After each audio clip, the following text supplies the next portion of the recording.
What's good, YouTube? Welcome back to another F1 video on this lovely Friday. I hope you guys are doing good, amazing, doing very well. Now, listen, we are going to check out Ronald Ratzenberger, obviously, the driver who died before Ayrton Senna at Imola. And obviously, Senna had the race dedicated to him after Ronald's death. He had like his nation's flag. I think it's Austrian, like the Austrian flag in his like car. So obviously, Senna knew if he won a race, he was going to obviously dedicate that race to Roland. Have I been calling bro Ronald the whole time? Oh my god. Anyway, to Mr. Ratzenberger, and he's going to dedicate the race to him. Obviously, that didn't happen because Senna passed as well. So Roland's death was the first one in about 12 years in F1. Obviously, we guys know like they did major changes throughout like the 60s and 70s to like slow down these driver deaths, but obviously this death kind of hit a bit different because we lost two guys in one weekend.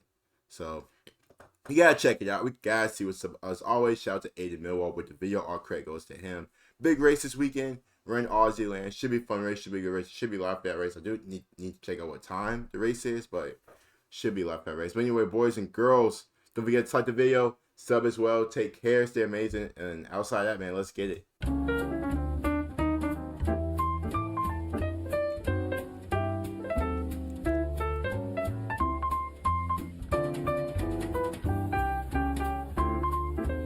So the other day, I did a video on the FW16, the time when Adrian Newey and co got it wrong. Although they did get it wrong, it's... Speaking about Adrian Newey, I did see something about like he may go to like Ferrari for next season with like Lewis. I think I seen something like that. Could be wrong though, but I think I did see something like that. Electronic Aids for 1994 and announcing that mid-season of 1993 when the teams were mostly through with designing their cars for that following season. But it all adds up to a mistake that F1 will have to live with forever. Now obviously this is 1993 going into 1994. Simulators, data loggers, data analysis and computer-aided design weren't as advanced as they are now. With what we know today with the complex computer systems, software and simulators the teams have now, the mistakes of that moment in 1993 could have been largely avoided. And maybe the carnage seen throughout the 1994 season may have been negated or at least reduced to a few drivers shaken about, as opposed to... well, we all know what happened. Yeah. And in that video, I glossed over the events of the San Marino Grand Prix of 1994, as the video was more about the car, its issues, and how Williams managed to turn it from a twitchy mess into a championship winner, as opposed to a video essay on what killed Ayrton Senna. And a couple of people asked about the other fatal accident of that weekend. It's something I've talked about in a TLDR format before, but today we're going to look at all the details that led to the first death at a Formula 1 weekend since 1982 that will forever be overshadowed by the events that happened the very next day. Roland Ratzenberger was not a driver who came from a wealthy family. He was a, in inverted commas, working class driver, in a similar mould as the likes of Johnny Herbert and the other guys who weren't from rich families. In 1986, he won the Formula Ford Festival at Brands Hatch and chatted with Johnny about their dreams for the future. Herbert, despite having a massive shunt at brands that almost cost him his legs, would be in Formula 1 by 1989, while Roland was still milling around in the lower categories, struggling to get funds together. But he would still be massively liked and respected by those around him.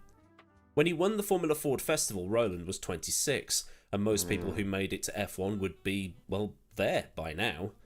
But seeing other working class drivers make it to Formula 1 gave him hope. Roland would then race in sports cars, junior category series, the BTCC, and worked as an instructor, all the while seeing his contemporaries and friends such as Eddie Irvine, Johnny Herbert, Carl Wendlinger, Heinz-Harald Frentzen and so on make it to the promised land of Formula 1. But at the end of 1993, he was offered a lifeline by a German woman in Monaco who was impressed enough to sponsor him. Money that he took to the fledgling Simtech team to get a deal for 1994. That's hard. But the deal initially was just for 6 races. Herbert said, "When I heard about it, I was really happy for him because I knew how hungry he had been. I knew how frustrated he was as a typical driver, knowing that a couple of us had got our way into it. He finally had the backing that he needed to give himself that chance." And it still sucks how so much in F1, if you don't have like the proper money and the backing, it's hard for you to like really get it done, because you see, like we seen with like a lot of these drivers, stuff like that, like that one breakthrough with that sponsorship or that partnership, whatever, it just changes everything for them. And you see with like Roland, like like he made it basically just off of that.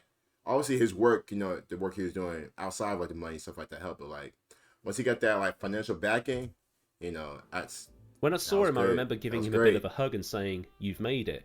He said, "It's been a little bit tougher for me than you." He was probably the very last one who had been his own mechanic working on his Formula Ford car who got to F1. Jeez. Simtek was a team operating on a much smaller budget to those around them. They were probably the team with the smallest budget on the grid. Their car had an H-pattern gearbox, and their main rivals at the back of the grid in Pacific had a car that on paper should have been a worry. It was designed by Adrian Reynard and based off a Rory Byrne design, and it had an engine built by Mauro Ilian of Ilmor fame in the middle. But they didn't do anything in the way of wind tunnel testing, and the Ilmor engine was underpowered. If anything, the PR01 was the 1993 Benetton without any of the data required to run it. But as it was in the first race at Brazil, one Pacific and one Simtek didn't qualify. It's not good. Ratzenberger's car being the Simtek that finished out of the top 26. 28 cars went into qualifying, but only 26 could start, so 2 cars had to go. These days, if you don't make it into the top 15 in qualifying, no big deal. At least you start. Those 2 cars and their drivers would have to watch from the sidelines. But Roland, having worked with very little almost his entire career, knew how to make the most of what he had, and get it to work. But Roland and his teammate David Brabham were able to get the car on the grid at Aida for the Pacific Grand Prix, and the Simtek team felt things were on the up. That's good. But then they headed to Imola, and his sponsor was thinking of extending the funding too.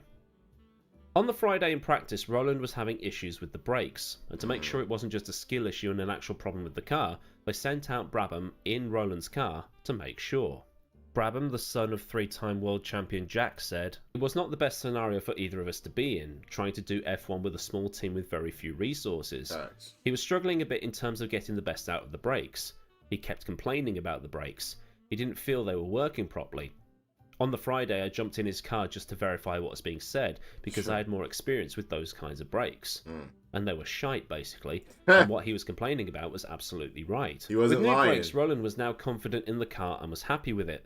He probably wished it was as competitive as the Benetton that Schumacher had, but being in a Formula 1 car in a Formula 1 Grand Prix was the dream. It was only his 3rd race weekend. He was also only a few months younger than Senna and 4 months older than Damon Hill. Senna was in his 11th season and a 3-time champion. Hill was in his 3rd season and would go on to win the championship. Imola was a very different beast to how it is now. While there was a chicane right at the end of the lap, the run from the final corner up to Tosa was totally unrestricted. The long left-hander at Tamburello, the fast right-hand kink at Villeneuve, and then drivers would slam on the brakes for the left-hander at Tosa, approaching at speeds in the region of about 200 miles an hour. Tamburello had seen its fair share of shunts, most notably Gerhard Berger going into the wall in his Ferrari and it bursting into flames. It must have been exhilarating, but at the same time, terrifying.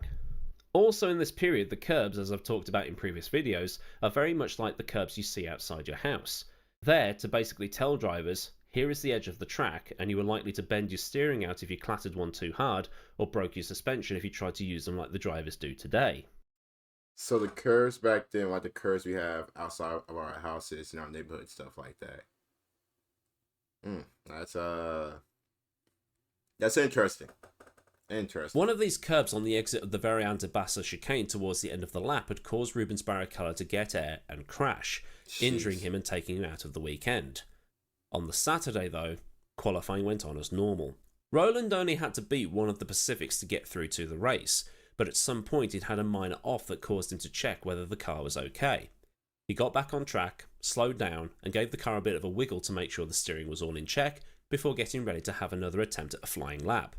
Something most other drivers would have done at the time and probably would now. Right. Abandon that one lap, get your head straight, and go again, especially with so little time these days to do so. He came through the final couple of corners and put the hammer down to start the next lap. Less than 30 seconds later, the red flags were out. TV cameras showed a wrecked Simtek sitting in the middle of the track with its driver motionless and his head limp off to one side. Jesus. The car had struck the wall on the outside of the Villeneuve kink with such speed that the car bounced off the wall and ended up in the middle of Tosa Corner, which is probably another 200-250 metres up the road, which is mind-boggling in itself. So how had this happened? In the video I did talking about Multi-21, I mentioned how Alonso had tagged the back of Vettel's Red Bull and the team had left him out, only for the front wing to come off and get stuck under the car. The same thing had happened here. Roland at some point had hit a curb, probably when he went off on the previous lap, and as the downforce on the front got more and more and more as the air rushed over the front wing, the forces were too much and the wing snapped off and got stuck under the front wheels, therefore making the car impossible to control. The car went straight on at Villeneuve and slammed into the wall. Roland was killed due to a basilar skull fracture, the same injury that would claim the lives of 4 NASCAR drivers, including Dale Earnhardt, in the space of about 9 months during the latter part of 2000 and into 2001. As Roland hit the wall, the forces caused his head to whip forward so violently that the base of his skull became fractured, and he'd also suffered blunt force trauma to the head and a ruptured aorta. I couldn't even imagine that, bro. Like, oh my god. Jeez, man. Oh, dude, poor Roland, bro. God, just ruptured, fractures, traumas. Ugh, jeez, man. God dang. I'm no medic, I'm not a doctor, I'm not any qualified medical professional, but you would have to wager that Roland was dead before that car came to a stop. That's true. The numbers are mind-numbing. He hit the wall at 315 kilometers an hour, which is 196 miles an hour, and the crash registered at 500 G, which, to this day, is still the highest G-force crash in Formula 1.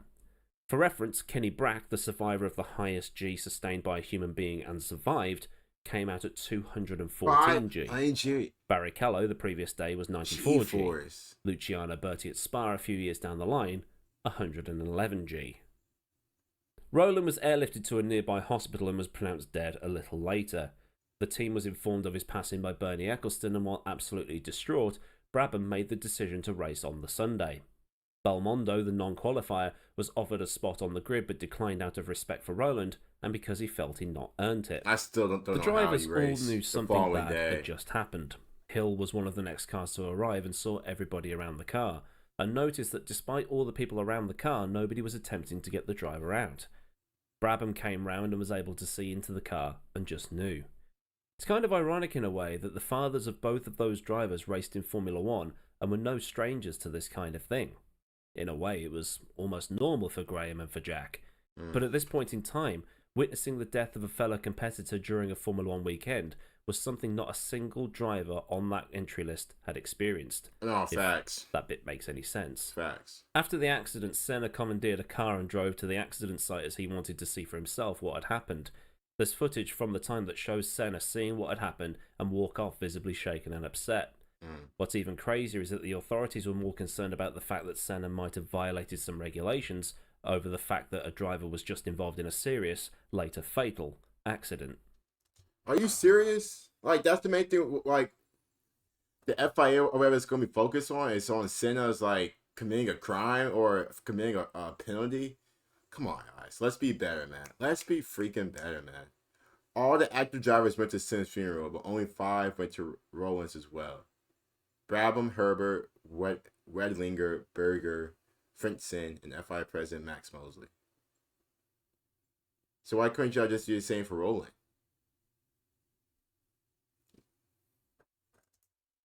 Only 5 drivers attended Roland's funeral. That's crazy Brabham, too, though. Karl Wendlinger, Gerhard Berger, Johnny Herbert, and Heinz-Harald Frentzen. Also present was FIA President Max Mosley, who said, "Roland has been forgotten, so I went to his funeral because everyone went to Senna's." But there is one more thing I learned about while putting this together. One of the drivers that raced with Roland in Japan was a driver called Anthony Reid, a Scottish driver who raced in the BTCC during its Super Touring years.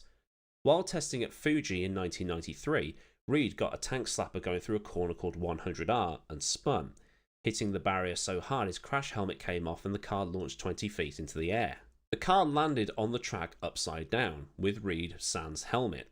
Roland was the next car to arrive and the Japanese marshals did nothing because they automatically assumed that Reid was dead.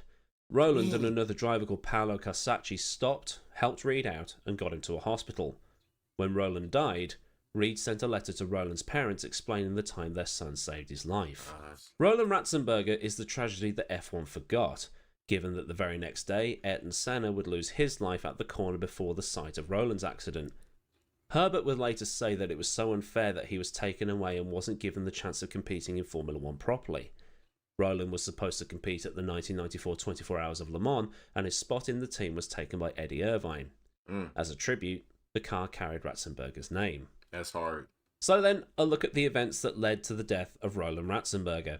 If you've learned something here today, then do like the video, and for more stuff like that's still crazy how, like, they just turn, like, I'm not gonna say a blind eye, I don't want to say that, but, like, Senna's death was so much greater, I guess. It's because of, like, his, like, Senna's, like, stature and stuff like that, like his presence compared to Roland, that I don't feel like Roland really got the proper, like, I guess, reception, I guess, in terms of his death, because Senna died the day after him, so. But still, though, only 5 drivers, and when that one FIA guy, I mean, we can show the same respect for Roland as we did for Senna. Like, yeah, I know we get it. Like, Senna was way, way bigger than Roland, but still, though, it's another F1 driver that died.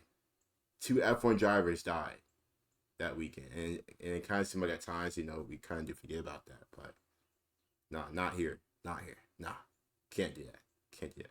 But Roland Ratzenberger, man, promising career coming up to F1, just unfortunately, we lost him. Unfortunately, we lost him. But hope you guys did enjoy the video. As always, don't forget to like and sub as well. Take care. Stay amazing. See you guys soon. Peace.